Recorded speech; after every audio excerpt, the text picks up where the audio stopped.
اعوذ باللہ من الشیطان الرجیم بسم اللہ الرحمن الرحیم الحمد للہ رب العالمین والصلاة علی سیدنا محمد وآلہ الطیبین الطاہرین المعصومین ولعنۃ اللہ علی اعدائہم اجمعین الی یوم الدین۔ بات ہماری فعل مضارع معلوم کے بارے میں چل رہی تھی۔ گزشتہ درس کے اندر یہ نقطہ بیان کیا گیا تھا کہ فعل مضارع معلوم کو اس کے ماضی سے لیا جاتا ہے، یعنی اس کے ماضی سے اسے بنایا جاتا ہے، اور اس کے بنانے کا طریقہ یہ ہے کہ فعل ماضی کے آغاز میں، فعل ماضی کی ابتدا میں حرف مضارع کو ذکر کیا جائے گا، اور فاعل الفعل کو ساکن کر دیا جائے گا، اور لام الفعل کو ضمہ دے دیا جائے گا۔ عین الفعل کی حرکت سماعی ہے کہ جسے لغت کے ذریعے معلوم کیا جائے گا کہ آیا اسے مفتوح کیا جائے گا یا مکسور کیا جائے گا یا مضموم کیا جائے گا۔ تو اس اعتبار سے ہمیں فعل مضارع کے 3 صیغے حاصل ہوتے ہیں۔ پہلا وزن ہے یفعلو جیسے یذهبو، دوسرا وزن ہے یفعلو جیسے یضربو، اور تیسرا وزن ہے یفعلو جیسے یقتلو۔ یہ تو تھے فعل مضارع کے صیغے اول۔ آج کے اس درس میں سب سے پہلا نقطہ جو بیان ہوگا وہ فعل مضارع کے دیگر 13 صیغوں کے بارے میں ہے کہ فعل مضارع کے پہلے صیغے کو ماضی سے بنایا جائے گا، لیکن اس کے باقی جو 13 صیغے ہیں ان کو بنانے کا کیا طریقہ ہے۔ اور دوسرا نقطہ جو آج کے اس درس میں بیان ہوگا وہ حروف عطین کے بارے میں ہے کہ حروف عطین کسے کہا جاتا ہے اور ان کا حکم کیا ہے۔ تیسرا نقطہ جو اس درس میں بیان ہوگا وہ فعل مضارع معلوم کے ضمائر کے متعلق ہے کہ فعل مضارع معلوم میں ضمائر کون کون سی ہیں اور ان کی کتنی اقسام ہیں۔ اور چوتھا نقطہ جو اس درس میں بیان ہوگا وہ فعل مضارع کے معرب اور مبنی ہونے کے بارے میں ہے کہ آیا فعل مضارع معرب ہے یا مبنی ہے۔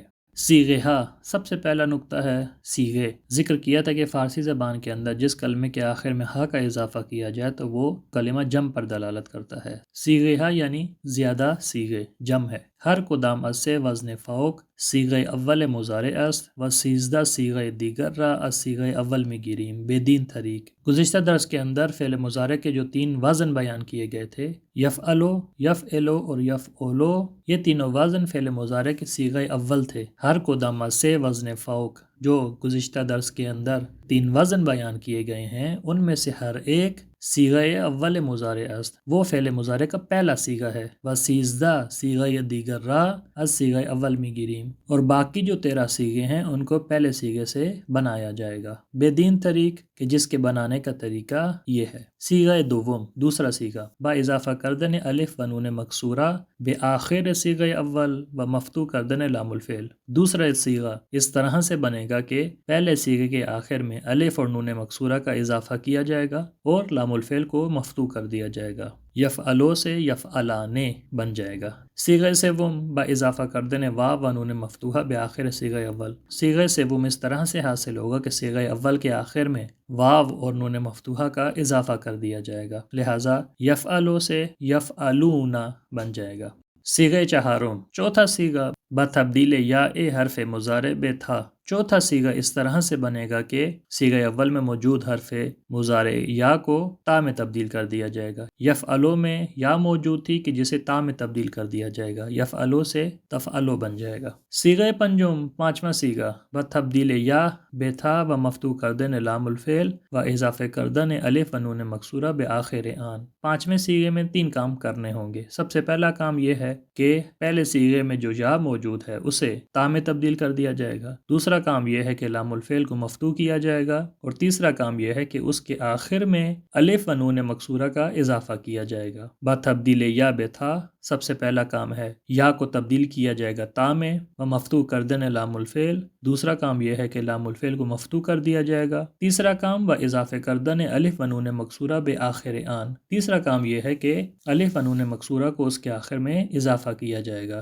یہ تمام کام اگر انجام دیں گے تو یفعلو سے تفعلانے پانچواں صیغہ بن جائے گا۔ صیغہ ششم، چھٹا صیغہ، بساکن کردن لام الفعل و اضافہ کردن یک نون مفتوحہ بآخر آن۔ چھٹا صیغہ اس طرح سے بنے گا کہ لام الفعل کو ساکن کر دیا جائے گا اور اس کے آخر میں ایک نون مفتوحہ کا اضافہ کیا جائے گا۔ صیغہ اول کے آخر میں ایک نون مفتوحہ کا اضافہ کیا جائے گا۔ یفعلو سے یفعلنا بن جائے گا۔ سیغہ ہفتم ساتواں سیغہ بتبدیل یا سیغہ اول بے تھا۔ ساتواں سیغہ اس طرح سے بنے گا کہ سیغہ اول کے اندر موجود یا کو تا میں تبدیل کر دیا جائے گا، یفعلو سے تفعلو حاصل ہو جائے گا۔ ساتواں سیغہ اور چوتھا سیغہ ایک جیسے ہیں شکل و صورت میں، لہٰذا ان کے بنانے کا طریقہ بھی ایک جیسا ہے۔ سیغہ ہشتم آٹھواں سیغہ بتبدیل یا سیغہ اول بے تھا و مفتوح کردن لام الفعل و اضافے کردن الف و نون مقصورہ بآخر آن۔ آٹھویں سیغے کے اندر بھی 3 کام انجام دینے ہوں گے۔ سب سے پہلا کام سیغہ اول کے اندر موجود یا کو تا میں تبدیل کیا جائے گا، دوسرا کام لام الفعل کو مفتوح کیا جائے گا، تیسرا کام سیغہ اول کے آخر میں الف و نون مقصورہ کا اضافہ کیا جائے گا۔ بتبدیل یا سیغہ اول بے تھا، سب سے پہلا کام یہ ہے کہ سیغہ اول کے اندر موجود یا کو تا میں تبدیل کیا جائے گا، وہ مفتوح کردن لام الفعل، اور دوسرا کام یہ ہے کہ لام الفعل کو مفتوح کیا جائے گا و اضافے کردن الف و نون مقصورہ بآخر آن۔ تیسرا کام یہ ہے کہ صیغہ اول کے آخر میں الف و نون مقصورہ کا اضافہ کیا جائے گا، لہٰذا یفعلو سے تفعلان بن جائے گا۔ صیغہ نہم نواں صیغہ بتبدیل یا صیغہ اول بے تھا و اضافہ کردن واو و نون مفتوحہ بآخر آن۔ نویں صیغے کے اندر 2 کام انجام دینے ہوں گے۔ سب سے پہلا کام یہ ہے کہ صیغہ اول کے اندر موجود یا کو تا میں تبدیل کیا جائے گا، اور دوسرا کام یہ ہے کہ نون مفتوحہ کو اس کے آخر میں اضافہ کیا جائے گا، لہٰذا یفعلو سے تفعلون حاصل ہو جائے گا۔ صیغہ داہم 10واں صیغہ بتبدیل یا صیغہ اول بے تھا و مکسور کردن لام الفعل و اضافہ کردن یا و نون مفتوحہ بآخر آن۔ 10ویں صیغے کے اندر 3 کام انجام دینے ہوں گے۔ سب سے پہلا کام یہ ہے کہ بتبدیل یا صیغہ اول بے تھا، صیغہ اول میں موجود یا کو تا میں تبدیل کیا جائے گا و مکسور کردن لام الفعل، دوسرا کام یہ ہے کہ لام الفعل کو مکسور کر دیا جائے گا و اضافے کردن یا و نون مفتوحہ بآخر آن، اور تیسرا کام یہ ہے کہ صیغہ اول کے آخر میں یا و نون مفتوحہ کا اضافہ کیا جائے گا، لہٰذا یفعلو سے تفعلینا بن جائے گا، 10واں صیغہ حاصل ہو جائے گا۔ صیغہ یازدہم 11واں صیغہ بتبدیل یا صیغہ اول بے تھا و مفتوح کردن لام الفعل و اضافے کردن الف و نون مقصورہ بآخر آن۔ 11ویں صیغے کے اندر بھی 3 کام انجام دینے ہوں گے۔ سب سے پہلا کام بتبدیل یا صیغہ اول بے تھا، صیغہ اول کے اندر موجود یا کو تا میں تبدیل کیا جائے گا و مفتوح کردن لام الفعل، دوسرا کام یہ ہے کہ لام الفعل کو مفتوح کیا جائے گا و اضافے کردن الف و نون مقصورہ بآخر آن، اور تیسرا کام یہ ہے کہ صیغہ اول کے آخر میں الف و نون مقصورہ کا اضافہ کیا جائے گا، لہٰذا یفعلو سے تفعلان حاصل ہو جائے گا۔ چونکہ 5واں صیغہ، 8واں صیغہ اور 11واں صیغہ شکل و صورت میں ایک جیسے ہیں، لہٰذا ان کے بنانے کا طریقہ بھی ایک جیسا ہے۔ صیغہ دوازدہم 12واں صیغہ بتبدیل یا صیغہ اول بے تھا و ساکن کردن لام الفعل و اضافے کردن یک نون مفتوح بآخر آن۔ 12واں صیغہ اس طرح سے بنے گا کہ پہلے صیغے کے اندر موجود یا کو تا میں تبدیل کیا جائے گا و ساکن کردن لام الفعل، اور دوسرا کام یہ ہے کہ لام الفعل کو ساکن کر دیا جائے گا و اضافے کردن یک نون مفتوح بآخر آن، اور تیسرا کام یہ ہے کہ فعل اول کے آخر میں صیغہ اول کے آخر میں ایک نون مفتوح کا اضافہ کیا جائے گا، لہٰذا یفعلو سے تفعلنا بن جائے گا، 12واں صیغہ حاصل ہو جائے گا۔ صیغہ 13 13واں صیغہ بتبدیل یا صیغہ اول بے حمزہ 13ویں صیغے میں فقط ایک کام انجام دینا ہوگا، وہ یہ کہ صیغہ اول کے اندر موجود یا کو حمزہ میں تبدیل کیا جائے گا، یفعلو سے افعلو بن جائے گا، 13واں صیغہ حاصل ہو جائے گا۔ صیغہ 14واں صیغہ بتبدیل یا صیغہ اول بے نون، صیغہ اول کے اندر موجود یا کو نون میں تبدیل کیا جائے گا، یفعلو سے نفعلو حاصل ہو جائے گا۔ نفعلو 14واں صیغہ ہے کہ جس کے اندر فقط یا کو ہٹا کر اس کی جگہ نون کا اضافہ کیا گیا ہے۔ تو اس طرح سے مکمل ہمارے پاس 14 صیغے بن جاتے ہیں۔ فعل مضارع کا پہلا صیغہ فعل ماضی کے پہلے صیغے سے بنے گا، اور باقی 13 صیغوں کو فعل مضارع کے پہلے صیغے سے بنایا جائے گا، کہ جس کا طریقہ یہاں پر مفصل بیان ہو چکا ہے۔ دوسرا نقطہ حروف عطین کے بارے میں ہے۔ توجہ کنید، توجہ کریں، یعنی نقطہ مہم ہے، لہٰذا اس کی طرف توجہ کی ضرورت ہے۔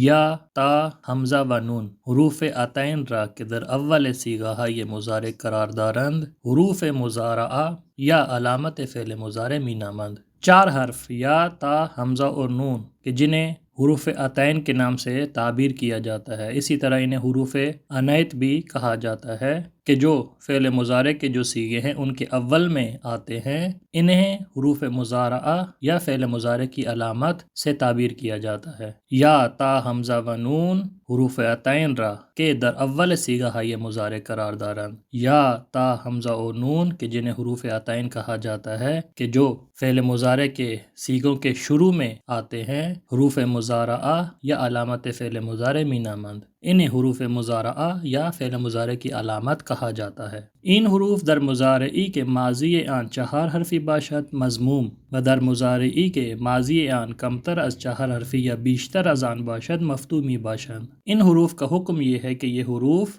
اس مضارع کے اندر کہ جس کے ماضی کے اندر 4 حرف ہوتے ہیں تو ان حروف کو مضارع کے اندر مضموم کر دیا جائے گا، اور وہ مضارع کہ جس کے ماضی میں 4 حرف سے کم حرف ہیں یا 4 حرف سے زیادہ حرف ہیں تو وہاں پر ان حروف کو مضارع کے اندر مفتوح کر دیا جائے گا۔ ان حروف در مضارعی کے ماضی آن 4 حرفی باشد مضموم، یہ حروف کے جو مضارع کے اندر موجود ہیں کہ جن کے ماضی کے اندر 4 حرف ہیں تو ان حروف کو مضموم کیا جائے گا۔ و در مضارعی کے ماضی آن کمتر از 4 حرفی یا بیشتر از آن باشد، اور وہ مضارع کہ جس کے ماضی کے اندر 4 حرف سے کم حرف ہیں یا 4 حرف سے زیادہ حرف ہیں مفتوح می باشند تو وہاں پر یہ حروف مفتوح ہوں گے۔ بس اگر ماضی کے اندر 4 حرف ہوں گے تو مضارع کے اندر ان حروف کو مضموم ادا کیا جائے گا، اور اگر ماضی کے اندر 4 حرف سے کم حرف ہوں گے یا 4 حرف سے زیادہ حرف ہوں گے تو مضارع کے اندر ان حروف کو مفتوح پڑھا جائے گا، مفتوح ذکر کیا جائے گا۔ اب یہاں پر ان کی مثال ذکر نہیں کی ہے، لیکن ویسے ہم اس مثال کو ذکر کرتے ہیں کہ باب افعال، باب تفعیل، باب مفاعلہ اور رباعی مجرد کا ایک باب، یہ 4 باب ایسے ہیں کہ جہاں پر ماضی کے اندر 4 حرف ہیں، لہٰذا مضارع کے اندر ان حروف کو مضموم ادا کیا جائے گا۔ باب افعال اکرمہ، اکرمہ میں 4 حرف ہیں، لہٰذا اس کے جب مضارع میں ان حروف کو ذکر کیا جائے گا تو وہ مضموم ہوں گے۔ اکرمہ یکرمو، یا پر ضمہ ہے۔ باب تفعیل کی مثال صرفہ، صرفہ ماضی میں 4 حرف ہیں، لہٰذا اس کے مضارع میں ان حروف کو مضموم ادا کیا جائے گا۔ صرفہ یصرفو، یا پر ضمہ ہے۔ تیسرا باب ہے باب مفاعلہ، جیسے ضاربہ، ضاربہ میں بھی 4 حرف ہیں، لہٰذا اس کے مضارع میں ان حروف کو مضموم ادا کیا جائے گا۔ ضاربہ یضاربو، یا پر ضمہ ہے۔ اور آخری باب کے جس کے ماضی کے اندر 4 حرف ہیں وہ رباعی مجرد کا باب ہے، دحرجہ، دحرجہ میں 4 حرف ہیں، لہٰذا اس کے مضارع میں ان حروف کو مضموم پڑھا جائے گا۔ دحرجہ یدحرجو، یا پر ضمہ ہے۔ لیکن اس کے علاوہ دیگر جتنے بھی ابواب ہیں ان کے اندر چونکہ 4 حرف سے کم حرف ہے ماضی میں یا 4 حرف سے زیادہ حرف ہیں، لہٰذا ان کے مضارع میں ان حروف کو مفتوح ادا کیا جائے گا، جیسے ضربہ ہے، ضربہ یضربو، یا پر فتح ہے۔ نصرہ ینصرو، یا پر فتح ہے۔ اسی طرح کرما یکرمو، یا پر فتح ہے۔ اسی طرح دیگر ابواب بھی ہیں۔ بس ٹوٹل 4 باب ایسے ہیں کہ جہاں پر ماضی کے اندر 4 حرف ہیں، لہٰذا مضارع میں ان حروف کو، حروف عطین کو مضموم ادا کیا جائے گا، لیکن باقی جو ابواب ہیں ان کے اندر چونکہ ماضی میں 4 حرف سے کم حرف ہیں یا 4 حرف سے زیادہ حرف ہیں تو مضارع میں ان حروف کو مفتوح ادا کیا جائے گا۔ بنابر آنچے گذشت، لہٰذا جو مطالب گزر چکے ہیں ان کے مطابق صرف مضارع ثلاثی مجرد معلوم چنین است۔ فعل مضارع ثلاثی مجرد کی گردان اس طرح سے ہوگی: یفعلو پہلا صیغہ ہے، یفعلان دوسرا صیغہ ہے، یفعلون تیسرا صیغہ ہے، تفعلو چوتھا صیغہ ہے، تفعلان پانچواں صیغہ ہے، یفعلنا چھٹا صیغہ ہے، تفعلو ساتواں صیغہ، تفعلان آٹھواں صیغہ، تفعلون نوواں صیغہ، تفعلینا 10واں صیغہ، تفعلان 11واں صیغہ، تفعلنا 12واں صیغہ، افعلو 13واں صیغہ، نفعلو 14واں صیغہ۔ بس اس طرح سے 14 صیغے ہمیں حاصل ہوں گے کہ جن کو بنانے کا طریقہ ابھی ذکر کیا ہے۔ وہ ہم چنین است صرف صیغہ ہے، یہ 2 وزن دیگر، یہ تو ایک وزن کے بارے میں ذکر کیا ہے، باقی جو 2 وزن ہیں یفعلو اور یفعلو ان کے اندر بھی گردان کا طریقہ اسی طرح سے ہے۔ پہلے صیغے کو فعل ماضی کے پہلے صیغے سے بنائیں گے، باقی 13 صیغوں کو بنانے کا طریقہ وہی ہے جو ابھی ذکر کیا ہے۔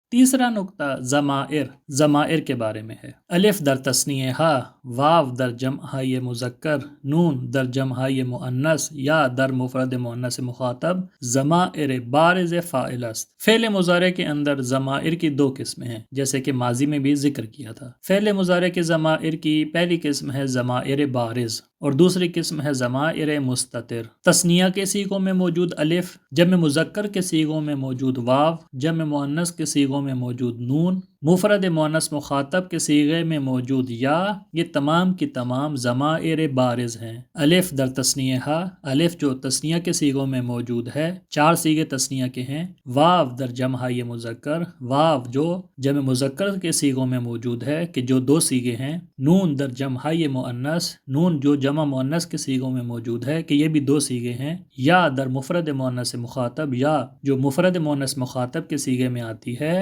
ضمائر بارز فاعل است، یہ تمام کی تمام ضمائر بارز فاعل ہیں، یعنی فاعل کی ضمائر بارز ہیں، فاعل کی ضمائر ہیں اور ضمائر بھی بارز ہیں، ظاہر ہیں، ان کا تلفظ کیا جا سکتا ہے۔ در صیغہ یہ یک چہار ہفت 13 و 14 ضمیر فاعل مستتر است، لیکن 5 صیغے ایسے ہیں کہ جہاں پر ضمیر فاعل مستتر ہے۔ پہلا صیغہ، چوتھا صیغہ، 7واں صیغہ، 13واں صیغہ اور 14واں صیغہ کہ جن کو مفردات خمسہ کہا جاتا ہے۔ در صیغہ اول ہوا، پہلے صیغے کے اندر ہوا مستتر ہے۔ در صیغہ یہ 4 ہیا اور چوتھے صیغے کے اندر ہیا مستتر ہے۔ در صیغہ ہفت اور 7ویں صیغے کے اندر انتا، انتا مستتر ہے۔ در صیغہ یہ 13 انا و در صیغہ یہ 14 نحنو۔ 13ویں صیغے کے اندر انا مستتر ہے اور 14ویں صیغے کے اندر نحنو مستتر ہے۔ پس 5 صیغے ایسے ہیں کہ جہاں پر فعل مضارع کے اندر ضمیر مستتر ہے، باقی تمام صیغوں کے اندر ضمیر بارز ہے۔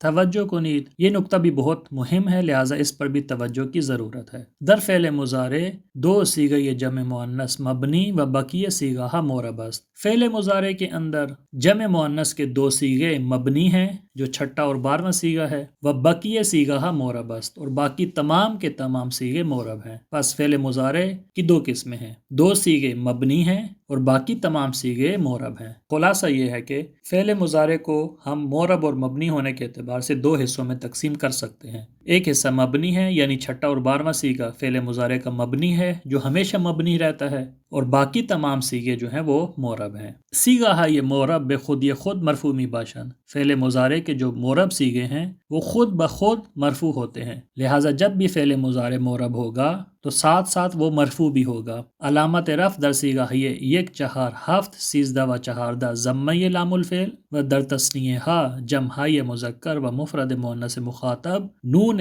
آخر صیغے است کہ بیان نون عوض رفع می گویند۔ فعل مضارع معرب ہے، ساتھ ساتھ مرفوع بھی ہے۔ علامت رفع 5 صیغوں کے اندر کہ جنہیں مفردات خمسہ کہا جاتا ہے، پہلا صیغہ، چوتھا صیغہ، 7واں صیغہ، 13واں صیغہ اور 14واں صیغہ، ان کے اندر علامت رفع لام الفعل کا ضمہ ہے۔ و در تثنیہ ہا، اور تثنیہ کے صیغوں میں، جمع مذکر، جمع مذکر کے صیغوں میں، و مفرد مؤنث مخاطب، اور مفرد مؤنث مخاطب کے صیغے کے اندر نون آخر صیغے است، ان تمام کے اندر آخر میں جو نون موجود ہے کہ بیان نون عوض رفع می گویند کہ جسے نون عوض رفع کہا جاتا ہے۔ خلاصہ یہ ہے کہ 5 صیغوں کے اندر مرفوع کی علامت ضمہ ہے، ضمہ لام الفعل، اور باقی جو معرب صیغے ہیں، خواہ وہ تثنیہ کے ہوں، خواہ وہ جمع مذکر کے ہوں، خواہ وہ مفرد مؤنث مخاطب کا ہو، ان کے اندر آخر میں جو نون موجود ہے کہ جسے نون عوض رفع کہا جاتا ہے وہ علامت رفع ہے۔ پس فعل مضارع معرب ہے، اور معرب ہونے کے ساتھ ساتھ مرفوع بھی ہے۔ علامت رفع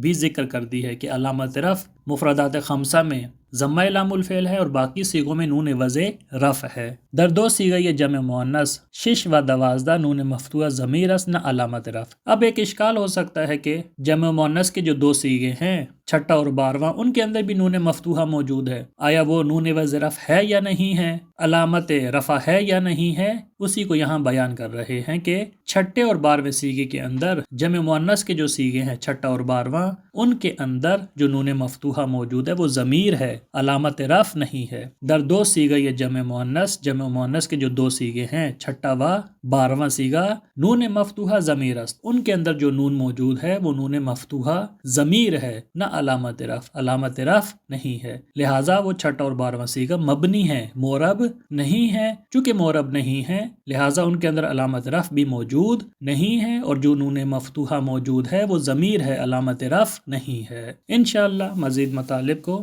اگلے درس میں بیان کیا جائے گا۔ وصلی اللہ علی محمد وآلہ الطیبین الطاہرین المعصومین۔